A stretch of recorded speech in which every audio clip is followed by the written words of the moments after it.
Je ne savais pas si le cinéma était quelque chose d'important ou non, mais je l'aimais, Vous étiez un mordu du cinéma. oui, évidemment. Et alors, est-ce que vous êtes entré dans un studio, vous avez offert vos Non, services à un metteur en scène? non, j'ai commencé à faire un court-métrage.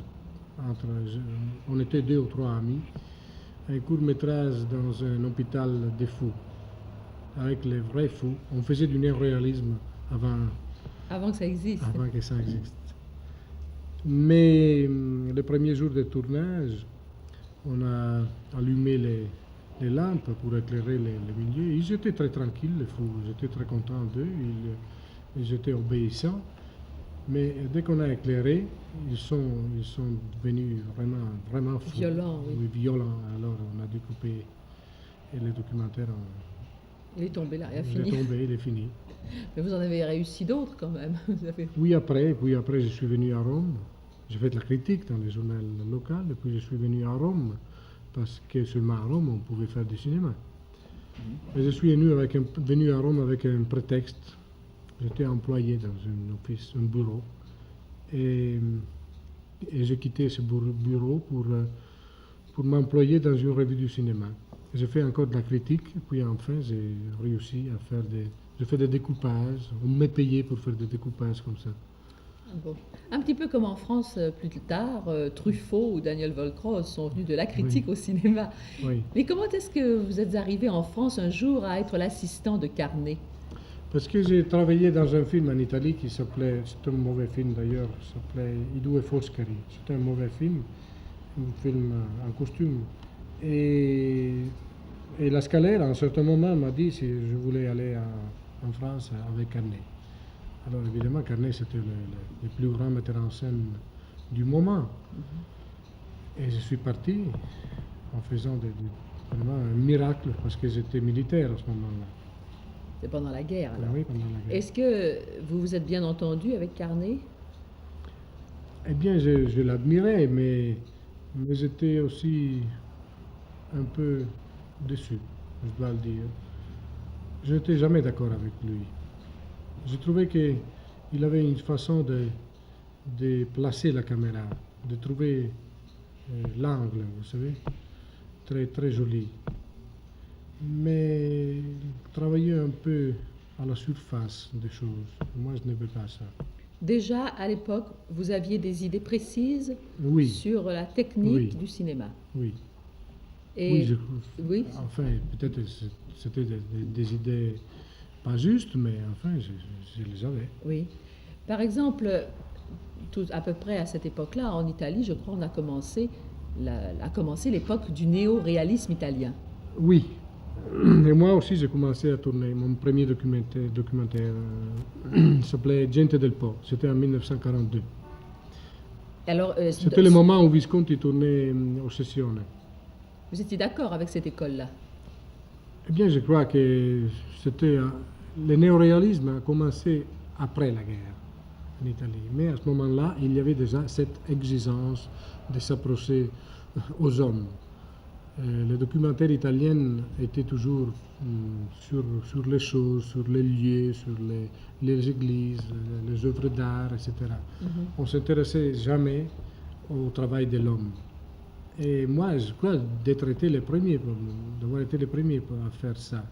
Dans un documentaire qui s'appelle Gente del Po, c'est-à-dire gens du Po. Le Po, c'est le fleuve qui traverse l'Italie. Donc, c'est sur des hommes eux-mêmes, sur leur travail, sur leur vie. Leur vie. Et vous en avez fait un aussi, je crois, sur des balayeurs. Sur les balayeurs aussi, qui s'appelle NU, c'est-à-dire Nettezza Urbana. Est-ce que c'est une préoccupation sociale, c'est-à-dire les relations de l'homme avec son métier, avec la société, qui vous poussait à vous occuper de lui? Non, c'est pas ça. Je crois que c'est les hommes qui m'intéressent comme ils sont dedans, surtout leurs sentiments, leur psychologie. Et je crois que les films que j'ai faits après la guerre, à partir de 1950, sont eux aussi dans cette direction. C'est-à-dire que c'était très juste, tout de suite après la guerre, faire des films qui traitait ce rapport entre l'homme et la réalité, parce que la réalité c'était quelque chose de brûlant à ce moment-là, quelque chose d'exceptionnel. Alors c'était tout à fait intéressant traiter ces rapports entre cette réalité et l'homme. Par exemple, un film comme Rome, ville ouverte, c'était évidemment important de le faire. Oui, mais on peut parler tout de même des voleurs de bicyclette. Oui. La seule chose qui intéressait dans ce personnage qui était l'ouvrier des voleurs de bicyclette, c'était le rapport entre lui et la société. On lui a volé une bicyclette, c'est tout. Je ne sais pas ce qu'il pense, ce qu'il est, cet homme. Oui. Tandis que après des années, quand la réalité est devenue à peu près normale, alors c'était plus intéressant de regarder, analyser qu'est-ce qui était resté dans l'homme de tout ce qui était passé. Oui. Et alors, quand vous vous êtes approché de l'homme à travers un certain nombre de films, ou d'ailleurs vous vous êtes aussi occupé des femmes, si j'en juge par le nom de vos films d'alors, par exemple La Dame sans camélia, Les femmes entre elles. Parce que je trouve que la sensibilité des femmes est un filtre plus fin, plus subtil de la réalité. Et qu'est-ce que vous avez cherché justement dans cette réalité? Est-ce que c'est les rapports donc entre les humains, la difficulté par exemple de se connaître? Non, ce sont surtout les sentiments humains qui m'ont intéressé. Et ce thème, je l'ai développé dans l'aventure et dans la note, en partant de cette observation que les sentiments humains sont devenus très, très fragiles aujourd'hui. On vit dans une instabilité sociale, politique et même morale. Mais je pense qu'il y a un décalage entre les progrès de la science des hommes et les progrès, c'est-à-dire le conformisme de leur morale. On est esclave encore aujourd'hui des principes qui sont les mêmes principes des temps anciens, des temps d'Homère. Et alors je crois qu'on se sent un malaise. Ce serait une des causes de ce malaise. Oui, je crois. Et il y a un autre symptôme de cette maladie des sentiments, et c'est l'érotisme. Oui, justement, l'érotisme joue un rôle assez important dans l'Aventura, par exemple, mais pas du tout de la même manière qu'il joue un rôle important dans l'œuvre de Vadim. C'est tout à fait différent. Justement, comment vous servez-vous de l'érotisme pour expliquer les êtres? Non, je trouve que c'est quelque chose qui nous aide à communiquer. On croit que l'érotisme, c'est un trait d'union entre un être et un autre être. Mais ce n'est pas vrai, évidemment. Comment vous, alors, percevez-vous l'érotisme justement dans cette morale de Parce que si je regarde autour de moi, je vois que l'érotisme a une place très importante aujourd'hui dans la vie, même dans la littérature, dans les autres arts. Oui. Et vous l'expliquez par justement cette espèce d'instabilité? C'est une maladie des sentiments, je trouve. Si les sentiments étaient sains, on n'y aurait pas cette maladie de l'érotisme, je crois. Oui. Donc l'érotisme serait une maladie de l'amour mal... Oui, d'une certaine façon, c'est ça. Mais écoutez, moi, je ne parle jamais des concepts quand je fais un film. Ce qui m'intéresse, c'est raconter une histoire et c'est tout. Et puis, évidemment, puisque je suis un homme qui a des idées, si je suis sincère dans mon travail, cette idée sort du film. Mais a posteriori, à la fin, ce sont des significations que moi, je ne trouve pas avant de faire un film. Vous n'êtes pas un philosophe qui cherchait à faire un film d'après vos idées. Non, mais quelquefois, vous savez, on vous a un peu accusé de faire du cinéma littéraire, c'est-à-dire d'avoir un langage peut-être difficile à comprendre pour un grand public. Par exemple, le scénario, le dialogue, vous semblez tout au moins mettre un peu de côté le scénario traditionnel avec un... Mais c'est parce que mon effort, c'est de traiter ce qui jusqu'ici a été traité par la littérature, c'est-à-dire traiter les sentiments, expliquer, montrer les sentiments humains. C'est pour ça peut-être. Et vous les montrez à travers souvent des êtres qui restent silencieux les uns devant les autres. Je pense à l'Aventura. Par exemple, toute la fin, la scène finale de l'Aventura, ces deux êtres qui semblent finalement se rejoindre, mais à travers une scène qui est du mime, qui n'est pas dialoguée du tout. Oui, mais il y a une telle force dans l'image. Je Oui. crois beaucoup qu'on peut tout faire dans le cinéma. Il n'y a pas de cinéma littéraire. Le cinéma, évidemment, se sert des expériences des autres arts, mais c'est quelque chose d'autonome. Puisque nous avons parlé de ce cinéma littéraire, je pense à un autre cinéma qui en ce moment fait des tentatives vers peut-être l'intériorité, vers ces recherches de l'être humain, qui est un certain cinéma français, comme celui de Resnais ou de Jean-Luc Godard. Qu'est-ce que vous en pensez? Moi, je trouve que cette direction est surtout la direction de Bergman, pas celle de Godard. Godard fait des autres expériences. Il fait des expériences techniques avant tout, et puis il tâche de briser son récit d'une façon nouvelle. C'est très intéressant ce qu'il fait. Je l'aime beaucoup, surtout les petits soldats. Je ne sais pas si ça peut être une école. C'est quelque chose de tellement expérimental. Mais c'est très beau, il a beaucoup de talent. Donc vous pensez que c'est Bergman qui se rapprocherait peut-être de vos... Oui, on parle de vous. évidemment de deux points différents, mais lui aussi, il tâche de placer la caméra dedans le personnage. Voilà. Quand vous dites que vous partez de deux points différents, Bergman et vous, est-ce que vous pouvez essayer de situer d'où vous partez, vous, par exemple? Moi, je suis un auteur, je ne suis pas un critique. Parce qu'on a dit que Bergman était un homme qui avait été marqué, par exemple, par la religion protestante et Oui, qu'il se plaçait à un point de vue de puritanisme protestant. oui. Vous êtes un latin, évidemment, c'est une autre forme de Oui. tempérament. Un latin laïque. Vous êtes latin. Est-ce que vous pouvez nous parler de l'accueil qu'a reçu votre film, L'Aventura, aux États-Unis, à New York particulièrement? Oui. Eh bien, il a eu un accueil très, comment est-ce qu'on peut dire, très contrasté. Enfin, j'ai lu des critiques extraordinaires sur le film. Il y en a eu des autres dans lesquels les critiques disaient qu'ils auraient voulu le comprendre, le film, mais ils n'arrivaient pas à le comprendre, je sais pas, et ils ne l'aimaient pas, et voilà. Mais est-ce que ça n'a pas été aussi un accueil semblable que votre film a reçu à Cannes, au Festival de Cannes? Non, pas semblable, heureusement, mais à Cannes a été affreux. Comment pouvez-vous Mais- expliquer qu'un public comme celui d'un festival, qui devrait être un public choisi et surtout un public techniquement conscient du cinéma, ait accueilli votre film par des cris, des lacis? Enfin, c'était une atmosphère de bataille dans la salle. Oui, mais je devrais parler très mal des festivals pour vous répondre. Parce que le public des festivals, c'est un public occasionnel, c'est un public qui veut s'amuser au cinéma. Et c'est quelque chose de mondano. Oui, de mondain, De oui, mondain, un oui. public mondain. Et alors, c'est pas le meilleur public pour un film qui demande un certain effort au spectateur, parce que ces genres de films que je fais, ce sont des films qui très exigeants, vous comprenez. Oui, vous envers- demandez au spectateur. Je demande au spectateur un certain effort. Il faut que le spectateur fasse une espèce d'expérience en voyant le film, qu'il se sent seul en face du film. Voilà. Vous avez une très mauvaise réputation, on vous a, voyez-vous, déjà reproché de faire du cinéma littéraire.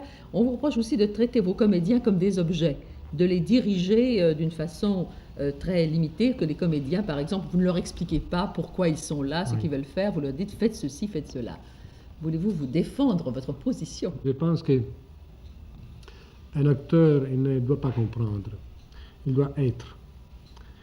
Et si c'était vrai que un acteur qui comprend, c'est le meilleur, ça serait vrai aussi que l'acteur le plus intelligent, ça serait le meilleur. Et c'est pas vrai. Parfois, c'est vrai le contraire. Je pense qu'il faut travailler pas sur le cerveau d'un acteur, mais sur son instinct. Il faut lui donner des suggestions très, très larges, pas tout à fait liées au sujet. Je trouve qu'on peut amener l'acteur à l'état d'âme nécessaire pour une scène avec avec des discours qui n'ont rien à voir avec le film. Je trouve que si on s'explique avec l'acteur trop, si on s'explique trop, on met l'acteur dans les conditions d'être le metteur en scène de lui-même. Et ça, c'est très dangereux. Parce qu'évidemment, lui, il a une idée de soi-même et de son jeu, tandis que le metteur en scène peut avoir une autre idée. Et c'est la juste, évidemment. La seule juste. Alors, je préfère travailler sur l'acteur comme s'il était tout à fait vierge en face de la scène qu'il va tourner. Et moi aussi, d'ailleurs, je préfère être à peu près dans cette situation. Je n'étudie jamais la scène que je vais tourner. Ah non. Non. Vous avez tourné avec des comédiens qui sont de grands comédiens, qui avaient beaucoup de métiers, comme Jeanne Moreau, par exemple. Est-ce que vous avez réussi à l'amener à cette espèce de passivité devant vous? Eh bien, mon effort, c'était de la détruire avant, puis après travailler sur elle. Et vous avez détruit Jeanne Moreau? Non, eh bien, enfin, elle dit ça. Justement, mais enfin, vous avez pu réussir, à travers cette grande actrice, réaliser ce que vous voulez d'un Je crois qu'elle a travaillé sans croire en ce qu'elle faisait. Et pourtant, les résultats sont très bons. Souvent, les comédiens reprochent, n'est-ce pas, aux metteurs en scène. Oui. Oui. Et il y a aussi la question du décor, du paysage dans vos films, qui, je crois, joue aussi un certain rôle important pour l'harmonie, pour la musique du film. Oui, bien sûr. Il y a toujours quelque chose derrière un personnage, soit un mur, un champ, une rue. Et alors, le rapport entre le personnage et ce qu'il y a dans le fond est très important, parce qu'on peut donner une suggestion plus forte ou plus faible, selon l'exigence de la scène. Mais il y a toujours ce rapport, et je trouve que c'est très important tout ce qu'il y a dans l'image. Chaque morceau de l'image est important. Par exemple, vous avez tourné un film sur une petite île très difficile d'accès, très rocailleuse. Vous n'avez pas songé, pour vous éviter de la peine, à reconstituer ces rochers de l'île en studio, tout simplement, comme on aurait fait à Hollywood? Non, jamais de la vie. Je n'aime pas les studios, je ne tourne jamais dans les studios parce que travailler dans les décors réels, dans les rues, sur les îles vraies, c'est une façon de profiter de la réalité. On a toujours des suggestions de la réalité. C'est une façon d'improviser, voilà.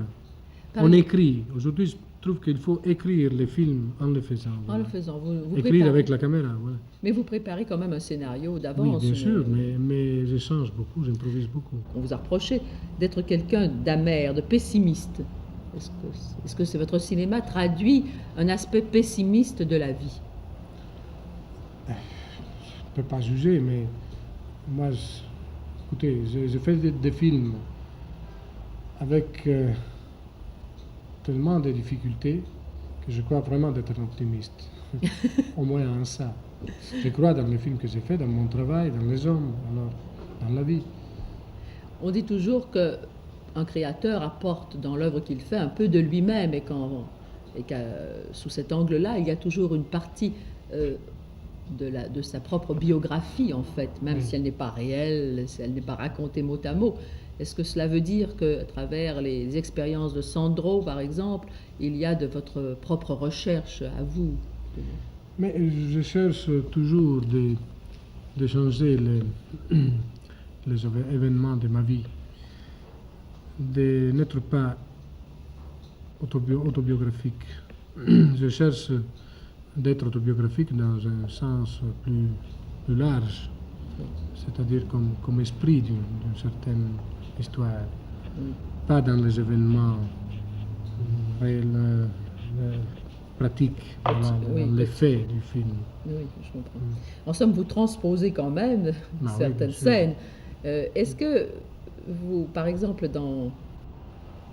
justement dans ces événements, dans ces scènes que vous transposez, il y en a plusieurs qui se passent dans le milieu de la grande bourgeoisie italienne, un milieu qui a reçu beaucoup de publicité à cause d'un certain film de Fellini. Est-ce que c'est quelque chose pour vous qui est important, que ce milieu-là en Italie? Est-ce que c'est quelque chose qui compte? C'est le milieu dans lequel je suis né et c'est le milieu que je connais mieux que les autres.